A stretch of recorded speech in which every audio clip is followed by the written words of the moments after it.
बिस्मिल्लाहिर्रहमानिर्रहीम। मैं हूं मलिक मोहम्मद अली, प्रोग्राम बात से बात मलिक मोहम्मद अली साहब।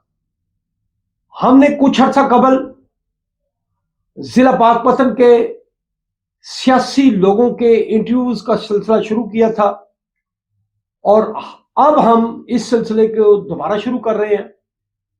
और आज जो हमारे मेहमान हैं वो एक बड़ी शख्सियत के पोते हैं। वो मियां गुलाम सरवर बोदला, रईस ऑफ फाजिल का, मुत्तहिदा पंजाब हिंदुस्तान के उनके पोते हैं। क्या वे पाकिस्तान के बाद ये खानदान पाकपतन में आकर आबाद हुआ और मियां हुमायूं सरवर बोदला वो सियासी कारकुन है। बतौर तालिब इल्म रहनुमा उन्होंने सियासत की, अच्छा नाम कमाया। इसके साथ साथ वो यूनियन काउंसिल्स के चेयरमैन भी मुंतखब होते रहे और सेफ्टी कमीशन जिला पाकपतन के वो पहले चेयरमैन भी मुंतखब हुए, लोगों को डिलीवर किया। वो पीपल्स पार्टी जिला पाकपतन के सदर रहे। कौमी और सूबाई असम्बली का इलेक्शन लड़ चुके हैं और अब उनकी कारकर्दगी पर chairman Pakistan people's party Bilawal Bhutto Zardari ने उन्हें पीपल्स पार्टी साहिवाल डिवीजन के जनरल सेक्रेटरी की जिम्मेदारी दी है। आज उनसे बात होगी।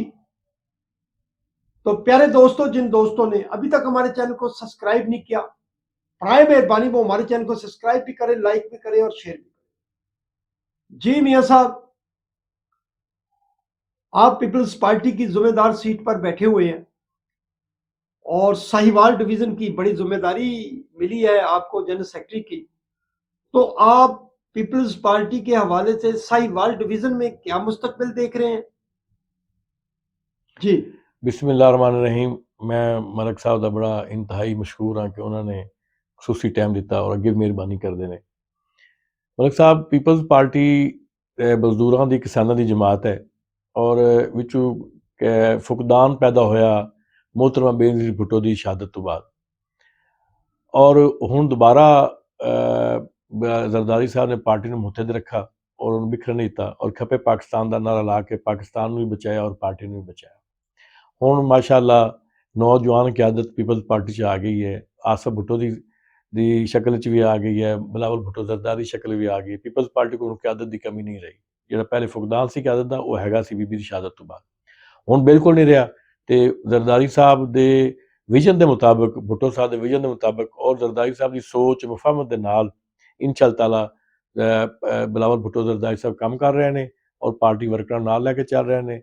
सिंध च काम हो रहा है, उस बाद आज़ाद कश्मीर च हो रहा है, हर जगह ते काम हो रहा है। पंजाब दे विच जो है वो मामला साडे हुकूमत नाल हैं, तो इंशाअल्लाह ताला वो भी असी सानू उम्मीद है कि बहुत जल्दी हल हो जाएंगे। अच्छा मियां साहब, एक ਤੁਹਾਡੇ ਨਾਲ ਹੋਰ ਸਵਾਲ ਹੈ ਸਾहिवाल डिवीजन ਦੇ ਹਵਾਲੇ ਨਾਲ ਹੀ ਅਸੀਂ ਗੱਲ ਕਰਾਂਗੇ। ਤੁਸੀਂ ਮਰਕਜ਼ੀ ਗੱਲ ਕੀਤੀ, ਕੌਮੀ ਗੱਲ ਕੀਤੀ ਔਰ ਲੋਕਾਂ ਨੂੰ ਦੱਸਿਆ ਕਿ ਪੀਪਲਸ ਪਾਰਟੀ ਦੀ ਜਿਹੜੀ ਕਿਆਦਤ ਹੈ ਉਹ ਆਸਫ ਜ਼ਰਦਾਰੀ, ਬਿਲਾਵਲ ਭੁੱਟੋ ਜ਼ਰਦਾਰੀ ਜਿਹੜਾ ਕੰਮ ਕਰ ਰਹੇ ਨੇ ਉਹ ਤੁਸੀਂ ਰੋਸ਼ਨ ਪਾਈ। ਤੇ ਤੁਸੀਂ ਇਹ ਦੱਸੋ ਕਿ ਸਾहिवाल डिवीजन ਦੇ ਅੰਦਰ ਹੁਣ ਬਿਲਾਵਲ ਭੁੱਟੋ ਜ਼ਰਦਾਰੀ ਨੇ ਸਾਬਕ ਵਜ਼ੀਰ ਆਲਾ ਪੰਜਾਬ ਮੀਆਂ ਮਨਜ਼ੂਰ ਅਹਿਮਦ ਭੱਟੂ ਸੀ ਜਿਹੜੇ ਵਾਕਈ ਇੱਕ ਬੜੇ ਲੈਜੈਂਡਰੀ ਸਿਆਸਤਦਾਨ ਵੀ ਸੀ। ਉਹਨਾਂ ਦਾ ਬੜਾ ਖਾਸ ਤੌਰ ਤੇ ਪੰਜਾਬ ਦੀ ਸਿਆਸਤ 'ਚ ਵੀ ਇੱਕ ਬੜਾ ਕੱਦ ਤੇ ਨਾਂ ਸੀ ਔਰ 3 ਵਾਰੀ ਉਹ ਵਜ਼ੀਰ ਆਲਾ ਪੰਜਾਬ ਰਿਹਾ, 3 ਵਾਰੀ ਸਪੀਕਰ ਪੰਜਾਬ ਅਸੈਂਬਲੀ ਰਿਹਾ। ਬੜਾ ਕੱਦ ਸੀ ਉਹਨਾਂ ਦਾ, ਵਫਾਕੀ ਵਜ਼ੀਰ ਵੀ ਰਹੇ ਉਹ। ਉਹਨਾਂ ਨੂੰ ਬੜੇ ਭਰਪੂਰ ਅੰਦਾਜ਼ ਨਾਲ ਸਿਆਸੀ ਜ਼ਿੰਦਗੀ ਗੁਜ਼ਾਰੀ ਉਹਨਾਂ ਨੇ। ਤੇ ਹੁਣ ਜਿਹੜਾ ਬਿਲਾਵਲ ਭੁੱਟੋ ਜ਼ਰਦਾਰੀ ਨੇ ਜਿਹੜਾ ਫੈਸਲਾ ਕਰਕੇ ਸਾहिवाल डिवीजन ਦੇ ਅੰਦਰ ਉਹਨਾਂ ਦੀ ਜਿਹੜੀ ਬੇਟੀ ਹੈ, ਸਾਬਕ ਰੁਕਨ ਕੌਮੀ ਅਸੈਂਬਲੀ ਸੀ मोहतरमा रुबीना शहीन भट्टू ਨੂੰ ਸਾहिवाल डिवीजन ਦੀ ਸਦਰ ਬਣਾਇਆ ਗਿਆ। ਤੇ ਤੁਸੀਂ ਕਿਸ ਨਜ਼ਰ ਨਾਲ ਵੇਖਦੇ ਕਿ ਆਇਆ ਖਾਤੂਨ ਹੋਣ ਦੇ ਨਾਤੇ ਉਹ ਸਾहिवाल डिवीजन ਦੀ ਜਿਹੜੀ ਕਿਆਦਤ ਮਿਲੀ ਹੈ ਉਹਨੂੰ ਉਹ ਸੰਭਾਲ ਲੈਣਗੀਆਂ ਜਾਂ ਇਹਨੂੰ ਕਿਸ ਜਗਰ ਤੇ ਲੈ ਕੇ ਜਾਣਗੀਆਂ? बड़ा थोड़ा बड़ा अच्छा सवाल है। ਉਹਦੇ 'ਚ ਵੀ ਪੀਪਲਸ ਪਾਰਟੀ ਦੇ ਵਿੱਚ ਜਿਹੜੀ ਖਵਾਤੀਨ ਦੀ ਜਿਹੜੀ ਇੱਜ਼ਤ ਇਤਰਾਮ ਹੈ ਉਹ ਹਮੇਸ਼ਾ ਤੁਰਿਆ ਹੈ, ਕਿਉਂਕਿ ਜਦੋਂ ਜ਼ੁਲਫਕਾਰ ਅਲੀ ਭੁੱਟੋ ਨੂੰ ਸ਼ਹਾਦਤ ਦੇ ਦਿੱਤੀ ਗਈ तो ਉਸ ਤੋਂ ਬਾਅਦ मोहतरम बेनज़ीर भुट्टो ने आदि अर्ली एज ਦੇ ਵਿੱਚ ਪੀਪਲਜ਼ ਪਾਰਟੀ ਸੰਭਾਲੀ ਔਰ ਪੀਪਲਜ਼ ਪਾਰਟੀ ਦੇ ਕਾਰਕੁਨਾਂ ਨੂੰ ਹੌਸਲਾ ਦਿੱਤਾ ਔਰ ਉਹਨਾਂ ਨੇ ਉਹ ਸਹੂਲਤਾਂ ਬਰਦਾਸ਼ਤ ਕੀਤੀਆਂ, ਕੈਦੋਬੰਦ ਦੀ ਸਹੂਲਤਾਂ ਕੀਤੀਆਂ, ਲੇਕਿਨ ਅੱਜ ਭੁੱਟੋ ਸਾਹਿਬ ਦੇ ਮਿਸ਼ਨ ਦੇ ਅੱਗੇ ਉਹ ਡਟੀਆਂ ਰਹੀਆਂ। ਮੀਆਂ ਜਿਹੜੀ ਹਨ ਹੁਣ ਆਪਾਂ ਕਰੀਏ ਮੁਹਤਰਮਾ ਰਬੀਨਾ ਸ਼ਹੀਨ ਸਾਹਿਬਾ ਦੀ ਗੱਲ, ਤੇ ਉਹਦੇ 'ਚ ਇਹ ਵੀ ਉਹ ਮੀਆਂ ਮੰਜ਼ੂਰ ਵੱਟੂ ਸਾਹਿਬ ਦੀਆਂ ਉਹ ਸਾਹਿਬਜ਼ਾਦੀਆਂ ਨੇ, MNA ਰਹੀਆਂ ਨੇ, MP ਰਹੀਆਂ ਨੇ ਔਰ ਉਹਨਾਂ ਨੂੰ ਸਾਰੀ ਤਰਬੀਅਤ ਜਿਹੜੀ ਹੈ ਉਹ ਮੀਆਂ ਸਾਹਿਬ ਦੀ ਉਹਨਾਂ ਨੂੰ ਮਿਲੀ ਹੋਈ ਹੈ ਔਰ ਮੀਆਂ ਸਾਹਿਬ ਨੇ ਉਹਨਾਂ ਨੂੰ ਹਰ ਜਗ੍ਹਾ 'ਤੇ ਸਮਝਾਇਆ ਹੈ ਔਰ ਉਹਨਾਂ ਦੀ ਸਿਆਸੀ ਤਰਬੀਅਤ ਕੀਤੀ ਹੈ, ਅਖਲਾਕੀ ਤਰਬੀਅਤ ਕੀਤੀ ਹੈ। ਤੇ ਮੈਂ ਨਹੀਂ ਸਮਝਦਾ ਵੀ ਕਿਸੇ ਕਿਸਮ ਦਾ ਉਹਨਾਂ ਨੂੰ ਇਸ ਗੱਲ ਦਾ ਪਤਾ ਨਹੀਂ ਵੀ ਪਾਰਟੀ ਚਲਾਈ ਕਿਵੇਂ ਜਾਂਦੀ ਹੈ ਜਾਂ ਪਾਰਟੀ ਨੂੰ ਕਿਵੇਂ ਮੁਤਹਰਕ ਕਰਨਾ ਜਾਂ ਪਾਰਟੀ ਲੈ ਕੇ ਕਿਵੇਂ ਅੱਗੇ ਜਾਣਾ ਹੈ।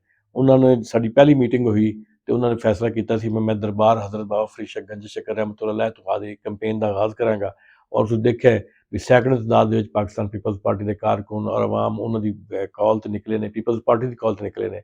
ਸਿਰਫ ਮਸਲਾ ਹੈ ਵੀ ਅਗਰ ਕੋਈ ਬੰਦਾ ਲੀਡ ਕਰਨ ਵਾਲਾ ਨਹੀਂ ਹੈ, ਲੀਡ ਕਰੇਗਾ ਤੇ ਆਵਾਮ ਤਿਆਰ ਨੇ। ਆਵਾਮ ਇਸ ਮਹਿੰਗਾਈ ਦੇ ਚੱਕਰ ਵਿੱਚ ਇਹ ਬੜੇ ਪਿੱਛੇ ਗਏ ਨੇ, ਆਵਾਮ ਦੀ ਕੋਈ ਸੁਣਨ ਵਾਲਾ ਨਹੀਂ, ਕਿਸਾਨਾਂ ਦੀ ਕੋਈ ਬੰਦਾ ਗਵਾਹ ਸੁਣਨ ਵਾਲਾ ਨਹੀਂ ਔਰ ਪੀਪਲਜ਼ ਪਾਰਟੀ ਕਿਸਾਨਾਂ ਦੀ ਔਰ ਉਹ ਤਬਕੇ ਦੀ ਪਿੱਛੇ ਤਬਕੇ ਦੀ ਆਵਾਜ਼ ਹੈ ਤੇ इंशाअल्लाह ताला पीपल्स पार्टी मुतहरक किरदार अदा करेगी और लोगों को अगे लेके जाएगी और मुश्किलात की कमी का बायस बनेगी। ਔਰ ਜਿਵੇਂ ਸਾਹਿਬ ਇਹਦੇ 'ਚ ਤਾਂ ਕੋਈ ਸ਼ੱਕ ਵਾਲੀ ਗੱਲ ਹੀ ਨਹੀਂ ਹੈਗੀ ਕਿ ਪਾਕਪਤਨ 'ਚ ਜਦੋਂ ਰੁਬੀਨਾ ਸ਼ਹੀਨ ਵੱਟੂ ਆਈ ਉਹਦਾ ਇੱਕ ਤਾਰੀਖ ਸਾਲ ਇਸਤਕਬਾਲ ਹੋਇਆ ਔਰ ਇਸ ਤਰ੍ਹਾਂ ਲੱਗਿਆ ਕਿ ਜਿਵੇਂ ਪੀਪਲਜ਼ ਪਾਰਟੀ ਦੁਬਾਰਾ ਤੋਂ ਜ਼ਿੰਦਾ ਹੋ ਗਈ ਤੇ ਕਿਆ ਤੁਸੀਂ ਮੁਸਤਕਬਲ 'ਚ ਮੁਹਤਰਮਾ ਰੁਬੀਨਾ ਸ਼ਹੀਨ ਵੱਟੂ ਨੂੰ ਪਾਕਪਤਨ ਦੀ ਕੌਮੀ ਅਸੈਂਬਲੀ ਦੀ ਸੀਟ ਤੇ ਤਾਂ ਨਹੀਂ ਵੇਖ ਰਹੇ?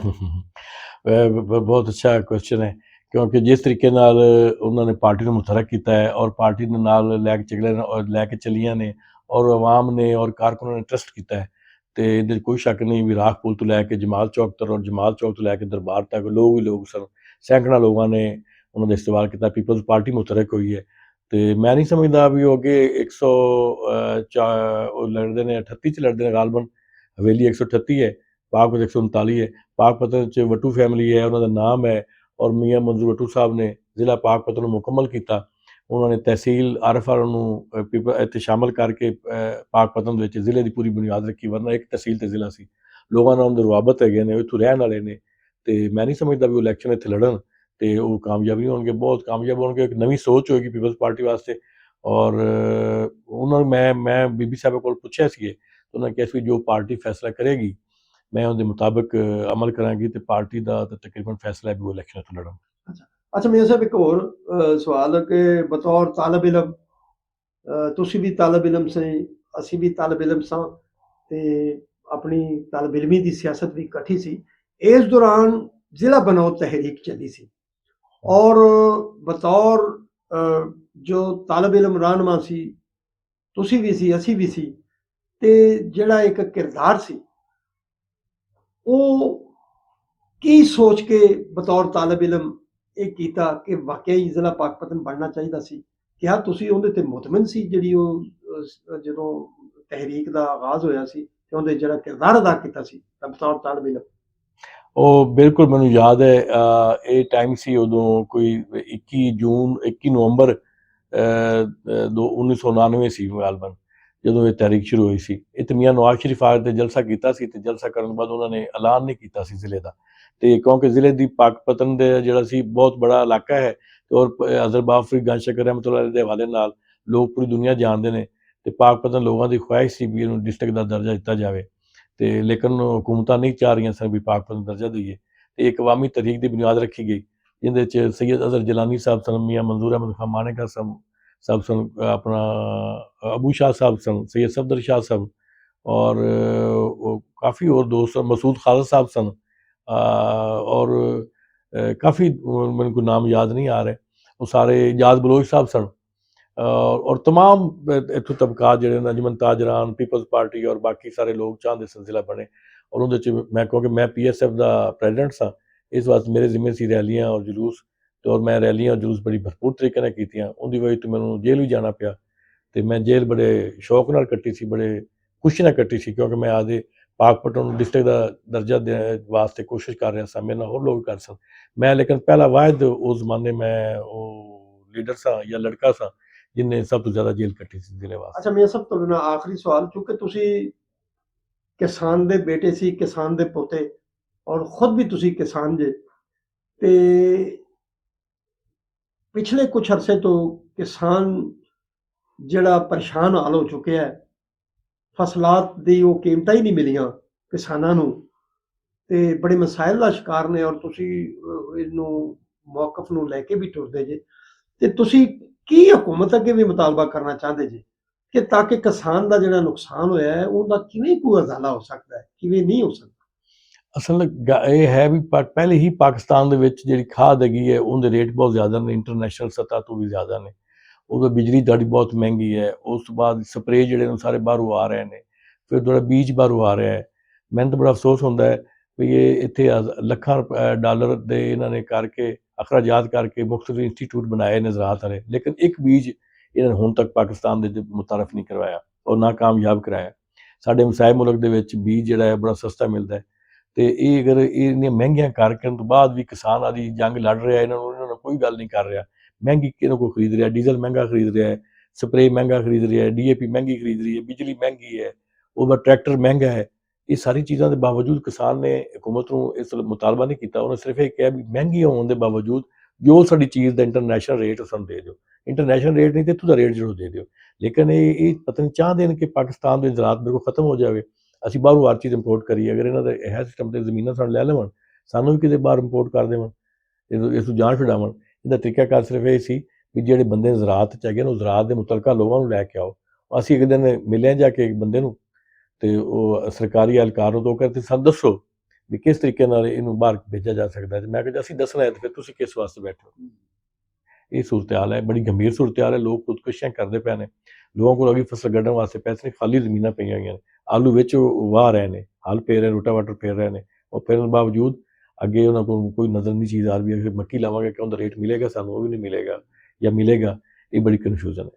जी प्यारे दोस्तों, ये थे हमारे साथ मियां हुमायूं सरवर बोदला, जो पीपल्स पार्टी साहिवाल डिवीजन के जनरल सेक्रेटरी हैं, और वो अपने ख्यालात का इजहार कर रहे थे। सलाम पाकिस्तान, सलाम ओवरसीज, अल्लाह हाफिज।